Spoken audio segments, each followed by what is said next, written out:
વિદ્યાર્થી મિત્રો, active passive ચેપ્ટરને આપણે આગળ વધારીએ. અત્યાર સુધી આપણે 4 પાર્ટ જોયા છે. ચારેય પાર્ટમાં આપણે શું જોયું છે એનો બરાબર અભ્યાસ કરજો. ઓલમોસ્ટ બધી પ્રકારના વાક્યનો આપણે સમાવેશ થઈ ગયો છે. તમને પ્રશ્ન થતો હશે કે એક્ટિવ પેસિવ કેટલું છે. હજી તો આ અભ્યાસ કરી છે, હજી આપણે પ્રેક્ટિસ કરવાની છે વાક્યોની. અને એક્ઝામમાં આપણે શું પૂછાય, વાક્ય નહીં પૂછાય, પેરેગ્રાફ આવશે. ધોરણ 9, ધોરણ 10, ધોરણ 11, ધોરણ 12 બધા સ્ટાન્ડર્ડની અંદર પ્રેક્ટિસ માટે વાક્યોની બરાબર પ્રેક્ટિસ કરવી. અને આ બધા સ્ટાન્ડર્ડની અંદર પેરેગ્રાફ પૂછાય છે. પણ જો તમે અત્યાર સુધીના વિડીયા જોયા હોય અને તમારી ગ્રામર બુકમાંથી તમે જો પ્રેક્ટિસ કરી હોય વાક્યની, તો તમને આ ચેપ્ટર એકદમ ઇઝી લાગશે. નો ડાઉટ લાંબુ છે પણ અઘરું નથી. ગ્રામરમાં અઘરું છે જ નહીં. તમારે પ્રેક્ટિસની જરૂર છે, બસ, બીજી કંઈ જરૂર નહીં. આપણે શરૂઆત જેમ કરી હતી, એફિર્મેટિવ, નેગેટિવ, ઇન્ટ્રોગેટિવ, ત્યાર પછી અપવાદ. આજે આપણે ક્યાં જોવાના છે તો કે લેટવાળા વાક્ય અને હેવિંગવાળા વાક્ય. આ બધા શબ્દોથી તમે પરિચિત છો. તમે આજે ધોરણ 12માં અભ્યાસ કરો છો તો સ્ટાન્ડર્ડ 9ની અંદર પણ એક્ટિવ પેસિવ ઇનડાયરેક્ટ સ્પીચ આવે, સ્ટાન્ડર્ડ 10માં પણ ઇનડાયરેક્ટ સ્પીચને એક્ટિવ પેસિવ આવે, 11માં પણ ઇનડાયરેક્ટ સ્પીચને એક્ટિવ પેસિવ આવે છે, અને 12થમાં પણ આવે છે. અને આગળ જ્યાં જ્યાં જશો ત્યાં બધે તમારી પાછળ પાછળ આવશે. બધી જગ્યાએ તમારો પીછો છોડશે નહીં. જો તમને 9માં એમ થાય કે હવે રહેવા દો ને, નથી કરવું, તો 10માં આવી છે. બોર્ડમાં શું કરશો? અને આજથી શ્રાવણ મહિનાની શરૂઆત થઈ છે. મારા તરફથી, રાજ સાહેબ તરફથી તમને ખૂબ ખૂબ શુભકામનાઓ. ભગવાન ભોળિયોનાથ ઝડપથી શાળા શરૂ કરાવે, કોરોનાને હાણી નાખે, ફરી પાછા આપણે બેન્ચીસ પર મળીએ. મિત્રો, ગ્રામર અઘરું નથી. આપણે અઘરું બનાવ્યું છે, કારણ કે છોડી દીધું, રહેવા દો ને, આ નથી કરવું. અરે ભાઈ, તું 9માં એક્ટિવ પેસિવ નહીં કર તો 10માં આવશે. તું 10માં નહીં કર તો 11માં આવશે. 11માં નહીં કર તો 12માં આવશે. તને 12માં નહીં કરવું, પછી તારે ક્લાર્ક બનવું હોય, રેવન્યુ તલાટી બનવું હોય, મામલતદાર બનવું હોય, આઈપીએસ કે આઈએએસમાં જવું હોય, આવી તમન્નાથી જીવતો હોય ત્યાં આવશે. Be careful. પહેલે ही घाव में निशाना ताक देना चाहिए. બરાબર સમજો. હું તમને આખું કોમ્પિટિટિવ બેઝ પર પણ લઈ જાઉં છું, સિલેબસ તરફ લઈ જાઉં છું, અને કોમ્પિટિટિવ બેઝ પણ તમને કરાવું છું. આગળનો લેક્ચર આપણે જે અપવાદ જોયું, એ અપવાદ પરીક્ષામાં ખૂબ પૂછાયેલા છે. હવે શું જોવાનું છે આપણે? આપણા 5 ક્રિયાપદ આપણને યાદ હોવા જોઈએ. એક્ટિવ પેસિવ ચેપ્ટરમાં આવીએ એટલે 5 ક્રિયાપદ આપણી પાસે હોવા જોઈએ. મૂળ રૂપનું પેસિવ બી, ભૂતકાળના રૂપનું ક્રિયાપદ હોય તો એનું પેસિવ વોઝ કે વર, ભૂતકૃદંતનું પેસિવ બીન થાય, વર્તમાન કાળનું રૂપનું પેસિવ એમ ઇઝ આર થાય, અને વર્તમાન કૃદંતનું પેસિવ શું થાય છે તો કે બીન થાય. આ 5 ક્રિયાપદ આપણને યાદ હોય તો જ તમે એક્ટિવ પેસિવના ચેપ્ટરમાં પડજો, નહીંતર એ ક્રિયાપદ પહેલાં પાકા કરવા માંડજો. આવી મારી અંગત સલાહ છે. આ 5 ક્રિયાપદને તમારે કંઠસ્થ કરવા જ પડશે. આજે આગળ વધ્યા આમાં વાક્યના પ્રકારોની અંદર.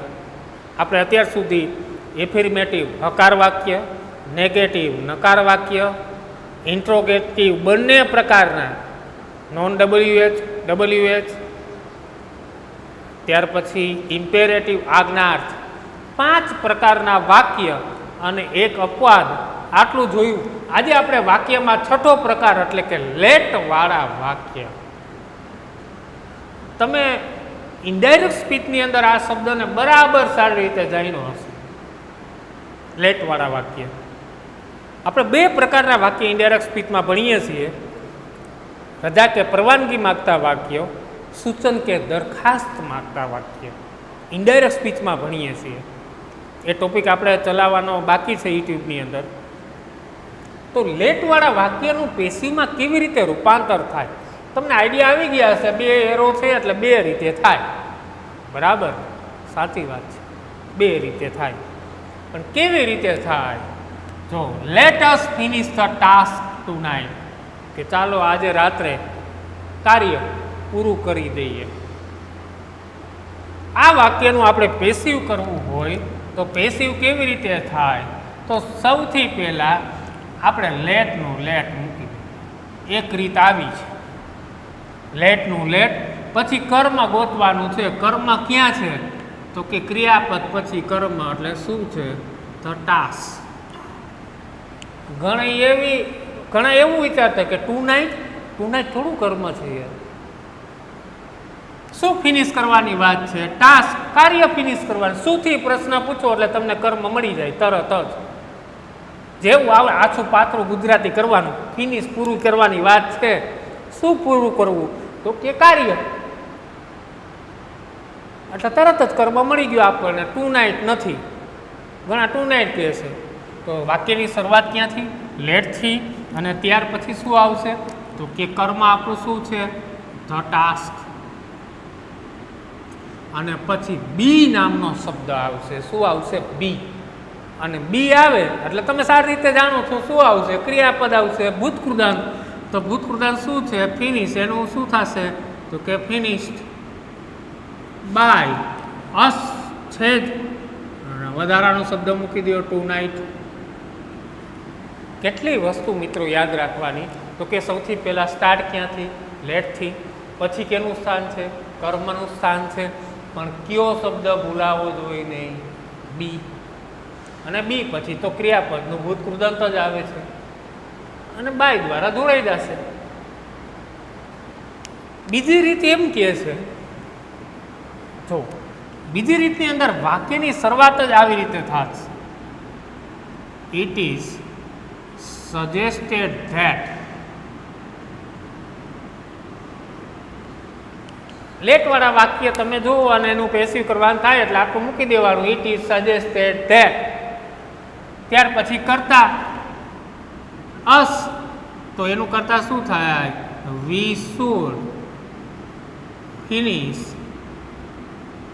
The task tonight. આ બીજી રીત છે. બીજી રીતમાં કેવી રીતે? ઇટ ઇઝ સજેસ્ટેડ ધેટ, આ કોમન છે. પછી કરતા વિભક્તિ, પછી શુડ. હવે યાદ કરો, લેટ્સવાળા વાક્યને યાદ કરો. ઇનડાયરેક્ટ સ્પીચમાં લેટ્સવાળા વાક્યનું જ્યારે ઇનડાયરેક્ટ સ્પીચમાં ફેરફાર કરીએ ત્યારે લેટ પછી અસ વપરાય છે. તમે જાણો છો કે આવી રીતે વાક્ય હોય, લેટ્સ અથવા લેટ અસ હોય. આ જે કર્મ વિભક્તિ છે, અસ કઈ વિભક્તિ છે? કર્મ. આ કર્મ વિભક્તિનું આપણે શેમાં રૂપાંતર કરીએ છીએ? તો કે કર્તા વિભક્તિમાં રૂપાંતર કરીએ છીએ. અને ત્યાર પછી કયો શબ્દ મૂકીએ છીએ? શુડ. આ ઈ જ છે. અસ કર્મ વિભક્તિ હતી, એનું કર્તા વિભક્તિમાં રૂપાંતર થયું. પછી શુડ ક્રિયાપદ ને આખે આખું વાક્ય એમને જોડે છે ને ઇઝી. તમને જે રીત યાદ રહે એ રીતે વાક્ય બનાવી શકો છો બેમાંથી. આગળનું વાક્ય જોઈએ. Let him count the money. Let વાળું વાક્ય છે. કાઉન્ટ ક્રિયાપદ છે, તો કર્મ આપણું શું બને છે? The money. તો વાક્ય કેવી રીતે બનાવશું? સૌથી પહેલા લેટ, પછી કર્મ શું છે? તો કે ધ મની. પછી શું કરવાનું છે? બી. ક્રિયાપદ કોણ છે? કાઉન્ટ. તો કાઉન્ટનું શું આવશે? કાઉન્ટેડ. ત્યાર પછી શું કરવાનું? બાય દ્વારા કર્તાનો ફેરફાર કરવાનો. બાય હિમ. બસ કંઈ અઘરું નથી. કેવી રીતે ખાલી મગજમાં યાદ રાખો, લેટથી શરૂઆત, કર્મ અને પછી બી અને ભૂતકૃદાંત અને બાય દ્વારા જે વિભક્તિ છે એ આટલું યાદ રાખવાનું છે.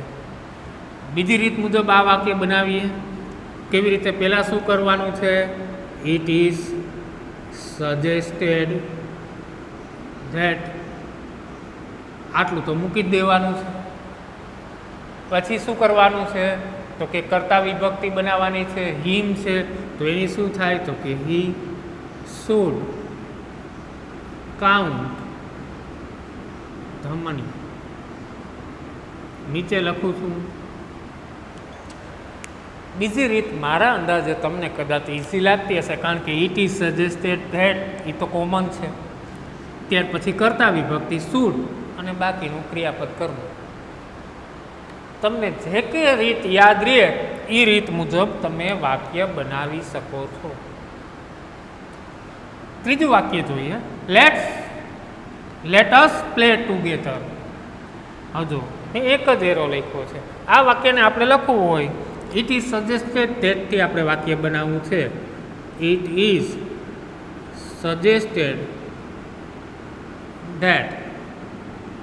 કર્મ નથી વાક્યની અંદર, એટલા માટે મેં ઇટ ઇઝથી બનાવ્યું છે. ઇટ ઇઝ સજેસ્ટેડ ધેટ, પછી કર્તા વિભક્તિ અહીંયા અસ છે, અહીંયા કર્મ વિભક્તિ અસ છે, તો અહીંયા કર્તા વિભક્તિ કઈ આવશે? તો કે વી શુડ પ્લે ટુગેધર. આરામથી તમે જવાબ બનાવી શકો છો. બીજી રીત હું માનું છું ત્યાં સુધી તમને ઇઝી રહેશે, કારણ કે આ તમે સીધું બનાવી શકો છો. ઇટ ઇઝ સજેસ્ટેડ ધેટ, પછી જે કર્મ છે, કર્મ વિભક્તિ છે, એને કર્તા વિભક્તિમાં ટ્રાન્સફર કરી, બાકીનું એમનું વાક્ય મૂકી દેવાનું શુડની સાથે. શુડ ભૂલાય નહીં, કારણ કે આ શુડ આપણે ઇનડાયરેક્ટ સ્પીચમાં પણ વાપરીએ છીએ. તો વિદ્યાર્થી મિત્રો, હું લેટવાળા વાક્યના તમને હોમવર્કમાં પણ આપું છું પ્રકારો. તમારે ઘરે ટ્રાય કરવાની છે. જે વાક્ય ના આવડે એ મને કહેજો, એટલે હું ફરી પાછું તમને રિવાઇઝ કરાવીશ. Let us go to the temple. આ બધા હોમવર્ક માટેના વાક્ય લખાવું છું. પાંચમું, let him give some money. Let him give some money.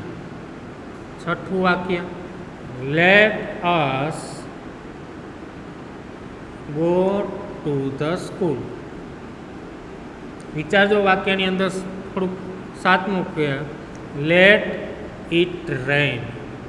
આ વાક્યમાં ખાસ ધ્યાન રાખજો, થોડુંક વિચારજો, એટલે તમને આઈડિયા આવી જશે. આઠમું વાક્ય, let us buy a new car. નવમું વાક્ય, let her buy a new TV set. આટલા વાક્ય તમારે હોમવર્કમાં કરવાના છે. Let us go to the temple, let him give some money, let us go to the school, let it rain. આ વાક્યમાં વિચારજો. શું વિચારવાનું કહું છું? તમને હિન્ટ આપું કે લેટ ઇટ રેઇન, વરસાદ પડશે, તો આમાં આપણે સજેસ્ટેડ વાપરીએ છીએ. સજેસ્ટેડ મતલબ સૂચન. તો વરસાદ પડી સૂચન નથી, એ તો આશા આપણે રાખી શકીએ, એટલે વિશ આપણે વાપરી શકીએ. શું વાપરવાનું છે? વિશ. સજેસ્ટેડની જગ્યાએ વિશ. શુભેચ્છા, આશા રાખી. Let us buy a new car અને let her buy a new TV set. આ વાક્ય જે 6 વાક્ય છે એ તમારા હોમવર્કમાં ઘરે કરવાના છે. આગળનો પ્રકાર જોઈએ આપણે, હેવિંગવાળા વાક્ય. મિત્રો, ગ્રામરનો બહુ સરસ પોઈન્ટ છે હેવિંગ. હેવિંગ શું બતાવે છે? તમને બેઝિક વાત કરું. હેવિંગ 2 ક્રિયા બતાવે છે કે એક ક્રિયા પછી બીજી ક્રિયા છે. જો આપણે ઘણીવાર બોલીએ છીએ કે હું સ્કૂલે ગયો અને પછી ઘરે ગયો, મેં આ કામ પૂરું કર્યું પછી હું રૂમમાં ગયો. આપણે ઘણી વાર આનો પ્રયોગ કરીએ છીએ. એટલે હેવિંગવાળા વાક્ય પણ પરીક્ષામાં ઘણીવાર પૂછાય છે. એકદમ ઇઝી છે, કંઈ નથી. જો having purchase tickets we rested in the park. તમારે એક રચના ખાલી યાદ રાખવાની છે. હેવિંગવાળા વાક્યનું પેસિવ કરો ત્યારે કઈ રચના? તો કે સૌથી પહેલાં કર્મ, પહેલાં હેવિંગનું હેવિંગ, આ રચના હોય છે. હેવિંગ પ્લસ V3 આપેલું જ હોય છે એક્ટિવ વોઇસમાં. હેવિંગ પરચેસ ટિકિટ જોવો છે V3. હવે આ વાક્યને તમે પેસિવમાં ફેરવો ત્યારે તમારે શું આવે છે? તો કે કર્મ, હેવિંગ અને બીન. V3 હોય એટલે શું લેવું પડે છે? બીન લેવું પડે છે. આ જ રચના યાદ રાખવાની. જો હેવિંગ પરચેસ ટિકિટ્સ તો ઇઝીલી કર્મ શું છે? તો કે ટિકિટ્સ હેવિંગ બીન પરચેસ્ડ. ટિકિટ્સ હેવિંગ બીન પરચેસ્ડ. પાછળનું વાક્ય એમ નામ રહે છે, એનો કાંઈ ફેરફાર થતો નથી. વી રેસ્ટેડ ઇન ધ પાર્ક. કે ટિકિટ ખરીદ્યા પછી, ટિકિટ ખરીદીએ પછી વી રેસ્ટેડ ઇન ધ પાર્ક, અમે પાર્કમાં આરામ કરીએ. બે ક્રિયા. એક ક્રિયા કઈ છે? ટિકિટ ખરીદવાની. બીજી ક્રિયા કઈ છે? પાર્કમાં આરામ કરવાની, બાગમાં. Having eaten lunch. જો તમે વાક્ય જુઓ, આરામથી તમે વાક્ય બનાવી શકો છો. Having eaten lunch he went to college. Lunch લીધા બાદ કોલેજે ગયો. તો આપણું કર્મ શું બને છે વાક્યમાં? લંચ. તો આગળ લઈ લો. લંચ હેવિંગ બીન ઇટન. બીજું વાક્યમાં કંઈ ફેરફાર થતો નથી એટલે બીજું વાક્ય એમ નામ રહેશે. He went to college. મિત્રો છે ને ઇઝી. હેવિંગવાળા વાક્યમાં શું કરવાનું? કર્મ, હેવિંગ બીન, આટલું યાદ રાખવાનું. પાછળનું જે વાક્ય છે એમાં કંઈ ફેરફાર થતો નથી. તો હેવિંગવાળા વાક્ય પણ તમને હોમવર્ક માટે આપું છું, લખતા જાજો. Having completed the work. Having completed the work, he left the school. કાર્ય પૂરું કર્યા બાદ તેને શાળા છોડી. Number 4, having watched a TV, he went to his room. Having watched TV, કે ટીવી જોયા બાદ he went to his room, તે તેના રૂમમાં ગયો. Next, having taken a book,